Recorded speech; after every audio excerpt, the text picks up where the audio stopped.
রাজধানী মোহাম্মদপুরে মুদি দোকানদার আবু সায়েদকে হত্যা মামলায় সাবেক মন্ত্রী দীপুমনি ৪ দিনের এবং সাবেক যুব ক্রীড়া উপমন্ত্রী আরিফ খান জয়কে ৫ দিনের রিমান্ডে দিয়েছে আদালত। শুনানি শেষে ঢাকার অতিরিক্ত চিফ মেট্রোপলিটন ম্যাজিস্ট্রেট সুলতান সোহাগউদ্দিনের আদালত এই আদেশ দেয়। কোটা সংস্কার আন্দোলনের সমর্থনে রাজধানী সহ সারা দেশে শিক্ষার্থীদের সঙ্গে যুক্ত হয় সাধারণ মানুষ। ১৯ জুলাই রাজধানীর মোহাম্মদপুর থানার বছিলায় ছাত্র জনতার মিছিলে যোগ দেন মুদি দোকানদার আবু সায়েদ।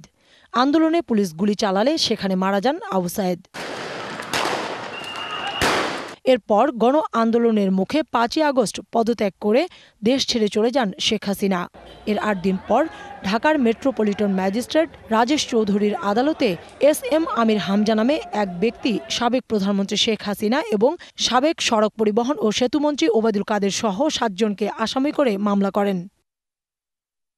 সোমবার রাতে রাজধানীর গুলশানের বাড়িধারা DOHS এলাকা থেকে সাবেক মন্ত্রী দীপুমনিকে এবং ধানমন্ডি থেকে সাবেক যুব ও ক্রীড়া উপমন্ত্রী আরিফ খান জয়কে গ্রেফতার করে গোয়েন্দা পুলিশ।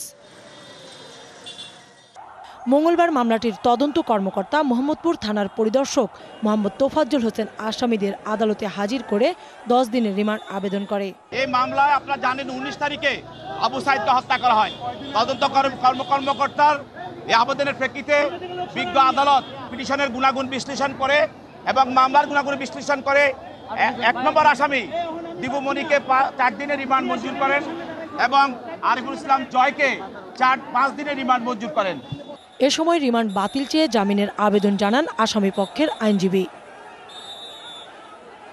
শেখ হাসিনার সাবেক বেসামরিক বিনিয়োগ বিষয়ক উপদেষ্টা সালমান F রহমান ও সাবেক আইনমন্ত্রী আনিসুল হক সহ আওয়ামী লীগের ৭ শীর্ষ নেতা ও মন্ত্রী গ্রেফতার হয়ে রিমান্ডে আছেন। কাউসার চৌধুরী কুমু, DBC নিউজ, ঢাকা।